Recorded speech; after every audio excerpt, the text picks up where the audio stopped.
Good morning friends, आपका स्वागत है कैरियर लैब 247 यूट्यूब चैनल पे। आज है 21 अक्टूबर 2020 और आज हम लोग 21 अक्टूबर का करंट अफेयर्स करेंगे। आज के करंट अफेयर्स से हम लोग कुछ एमसीक्यू डिस्कस करेंगे और इन एमसीक्यू से रिलेटेड जितने भी इम्पोर्टेंट स्टैटिक्स होंगे इन सारे को आज हम लोग डिस्कस करेंगे। तो फ्रेंड्स, आप इस वीडियो को लास्ट तक देखिए। लास्ट में मैं आपसे क्वेश्चन पूछूंगी और उसका आंसर आपको कमेंट बॉक्स में बताना है। फ्रेंड्स, आज के सेशन में आप लोगों को इम्पॉर्टेंट डेज का क्विक रिवीजन करवाया जाएगा और अगर आपको ये वीडियो अच्छा लगता है तो इसे लाइक और शेयर जरूर कीजिए। फ्रेंड्स, अगर आप मेरे चैनल पे नए हैं तो मेरे चैनल को सब्सक्राइब करना ना भूलें और इस बेल आइकन का बटन जरूर दबाएं जिससे मेरी अपकमिंग वीडियो की नोटिफिकेशन आपको मिलती रहे। आज के वीडियो का पीडीएफ आप लोगों को टेलीग्राम चैनल पे अवेलेबल करा दिया जाएगा और इस टेलीग्राम चैनल का लिंक मैंने नीचे डिस्क्रिप्शन बॉक्स में दे दिया है। आप उस लिंक को क्लिक करके आज के वीडियो का पीडीएफ डाउनलोड कर सकते हैं। तो चलिए स्टार्ट करते हैं आज के सेशन को। आज का मेरा फर्स्ट क्वेश्चन है, हाल ही में विश्व सांख्यिकी दिवस कब मनाया गया है? When is world statistics day celebrated? तो फ्रेंड्स, इस दिवस को सेलिब्रेट किया गया है 20 अक्टूबर को। तो इसका आंसर हो जाएगा ए।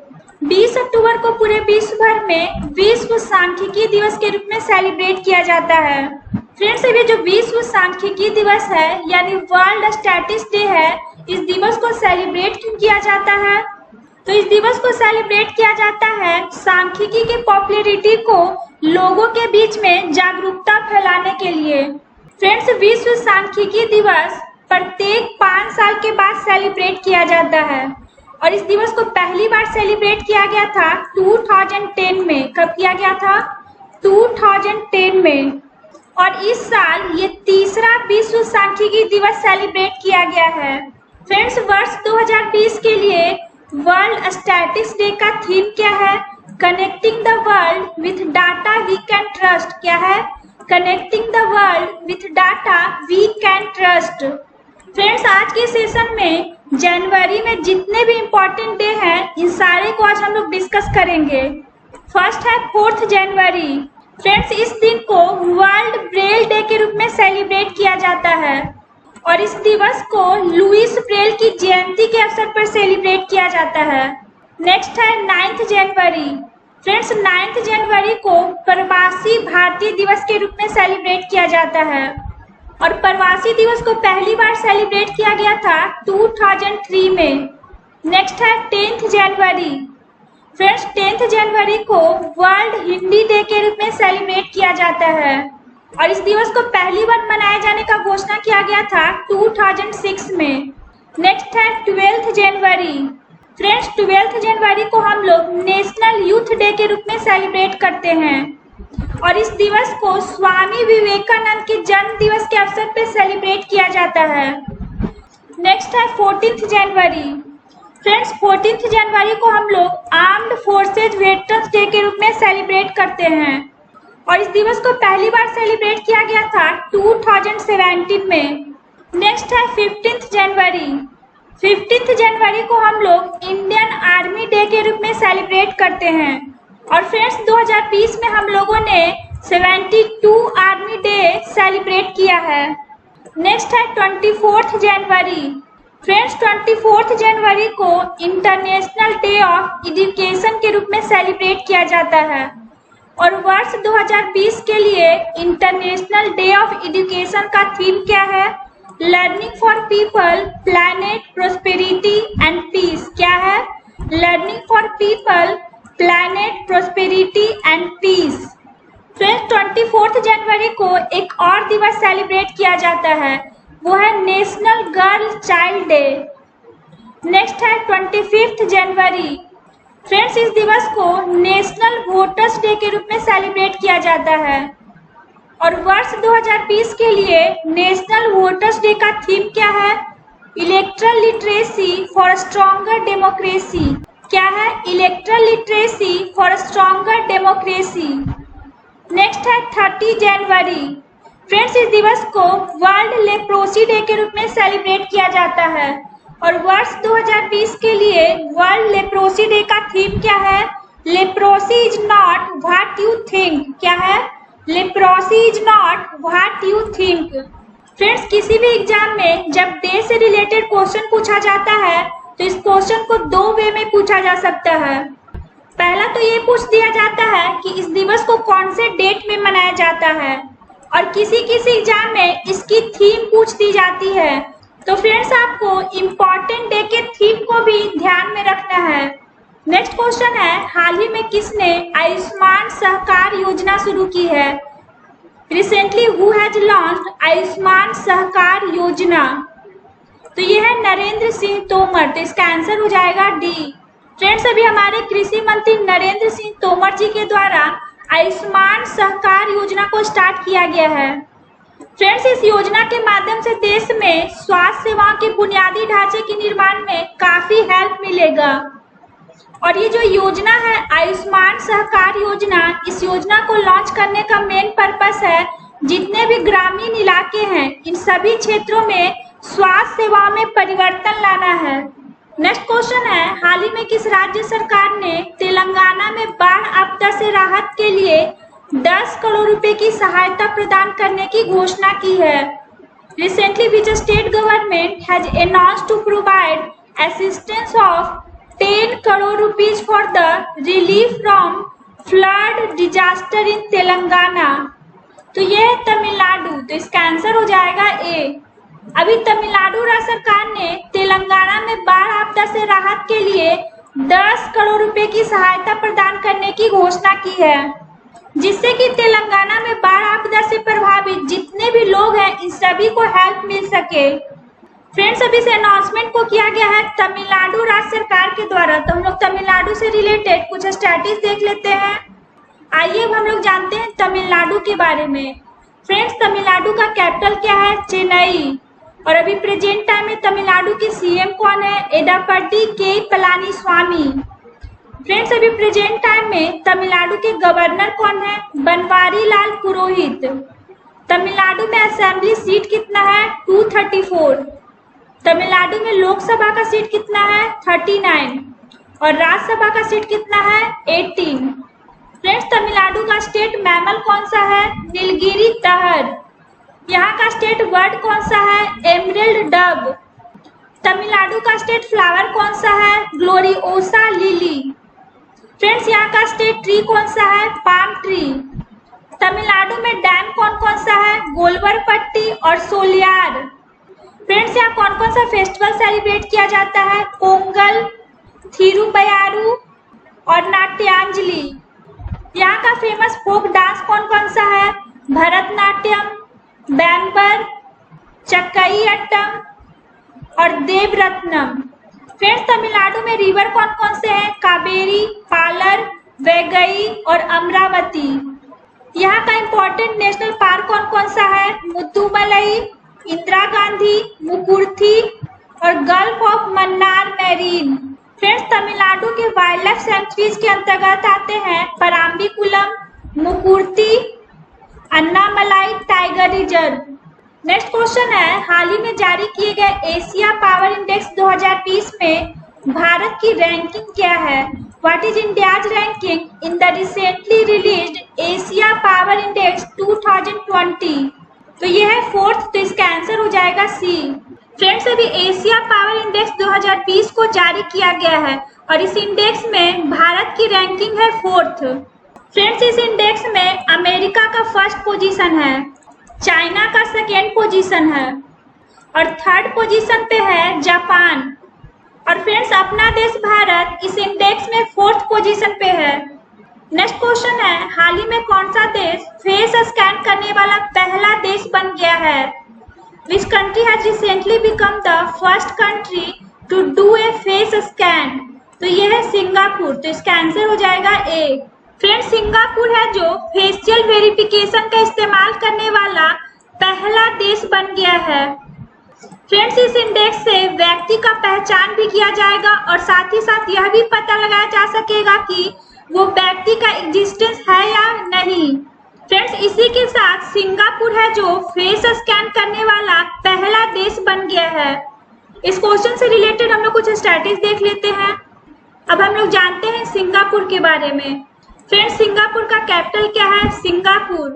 सिंगापुर की करेंसी क्या है? Singapore dollar. सिंगापुर का लैंग्वेज कौन कौन सा है? इंग्लिश, मलय, मंदारिन और तमिल। फ्रेंड्स, अभी प्रेजेंट टाइम में सिंगापुर के प्रेसिडेंट कौन है? हालिमा याकूब। और अभी प्रेजेंट टाइम में यहाँ के प्राइम मिनिस्टर कौन है? ली सीन लुंग। नेक्स्ट क्वेश्चन है, हाल ही में संयुक्त राष्ट्र द्वारा जारी रिपोर्ट के अनुसार जलवायु आपदाओं से सबसे ज्यादा प्रभावित होने वाला देश कौन है? According to the report released by the United Nations recently, which country is the most affected by climate disasters? तो यह है चाइना, तो इसका आंसर हो जाएगा बी। फ्रेंड्स, अभी संयुक्त राष्ट्र के द्वारा एक रिपोर्ट जारी की गई है और इस रिपोर्ट के अकॉर्डिंग जलवायु आपदाओं में सबसे ज्यादा प्रभावित होने वाला देश चाइना है और इसमें सेकेंड पोजीशन रहा है अमेरिका का और अपने देश भारत का इसमें थर्ड पोजीशन रहा है। इस क्वेश्चन से रिलेटेड हम लोग कुछ स्टैटिस्टिक्स देख लेते हैं। फ्रेंड्स, अब हम लोग जानते हैं यूनाइटेड नेशंस के बारे में। यूनाइटेड नेशंस का फॉर्मेशन कब हुआ था? 24 अक्टूबर 1945 में। इसका हेडक्वार्टर कहाँ है? न्यूयॉर्क। फ्रेंड्स, यूनाइटेड नेशंस में मेंबर कंट्रीज कितने हैं? 193 हैं जो इसके मेंबर स्टेट्स हैं और 2 हैं जो ऑब्जर्वर स्टेट्स हैं। फ्रेंड्स, यूनाइटेड नेशंस का ऑफिशियल लैंग्वेज कौन कौन सा है? Arabic, Chinese, English, French, Russian और स्पेनिश। और अभी प्रेजेंट टाइम में यूनाइटेड नेशंस के सेक्रेटरी जनरल कौन है? Antonio Guterres.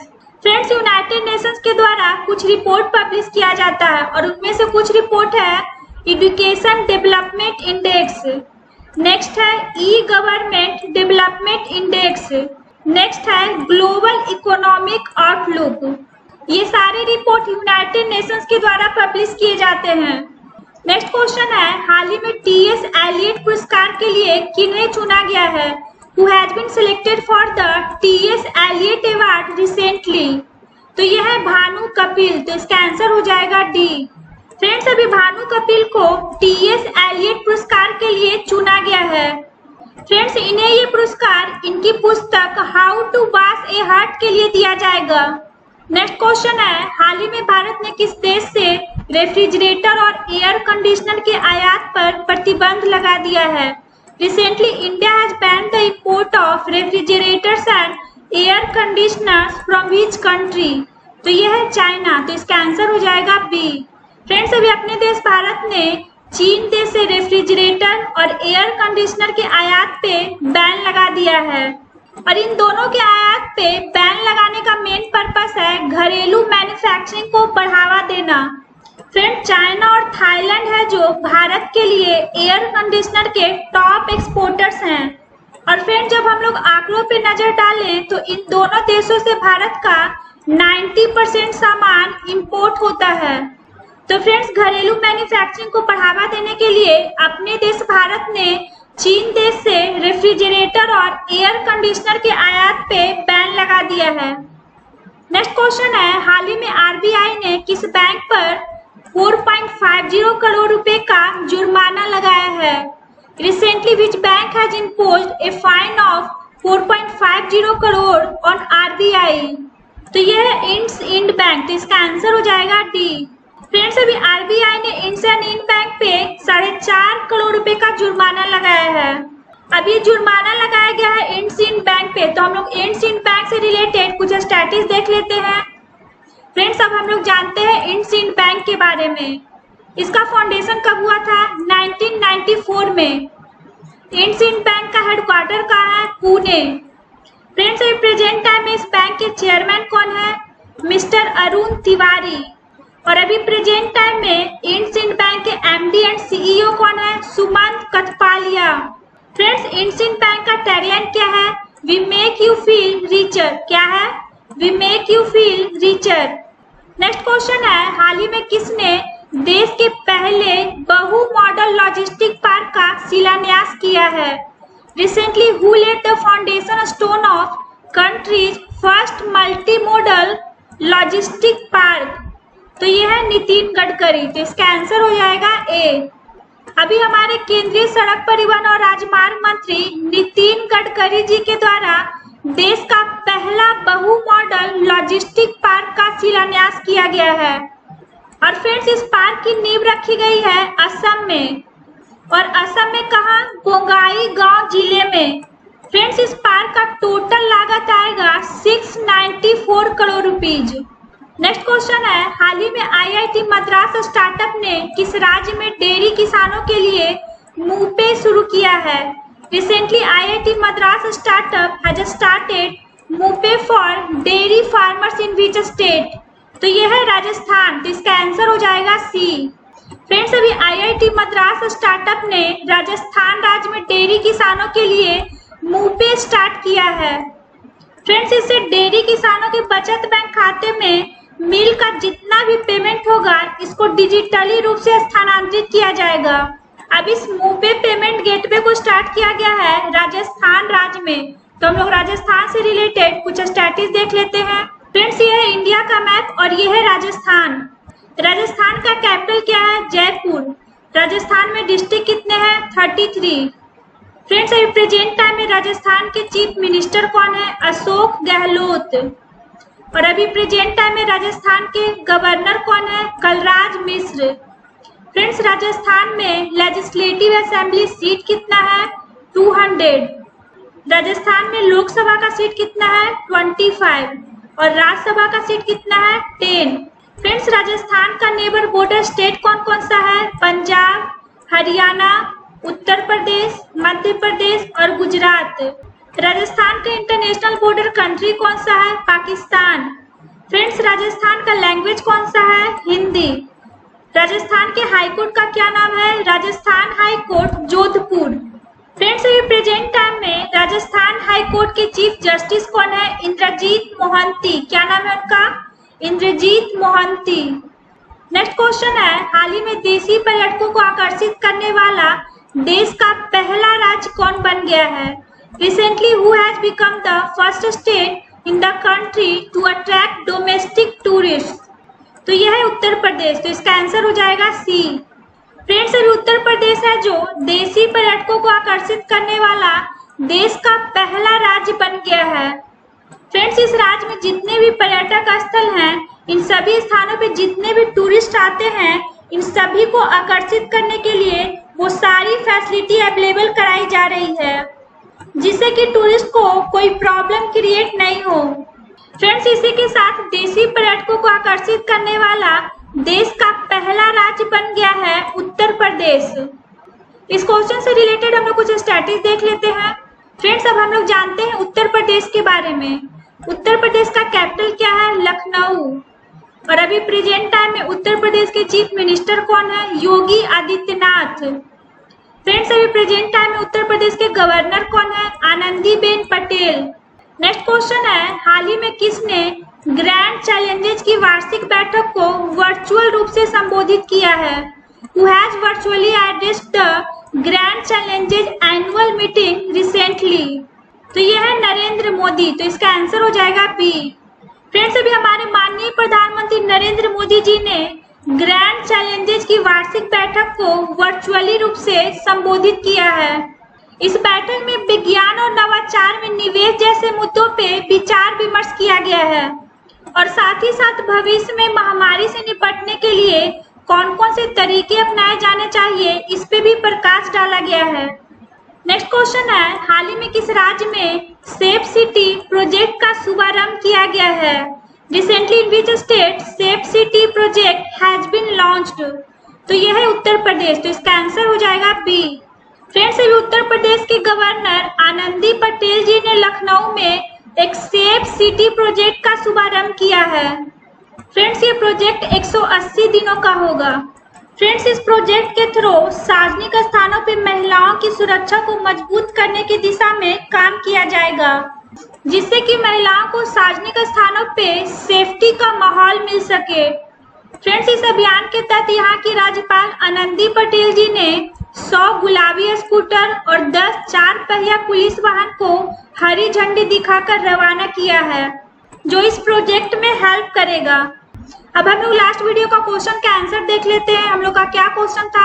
हाल ही में द बैटल ऑफ बिलोंगिंग शीर्षक नामक पुस्तक किनके द्वारा लिखी गई है?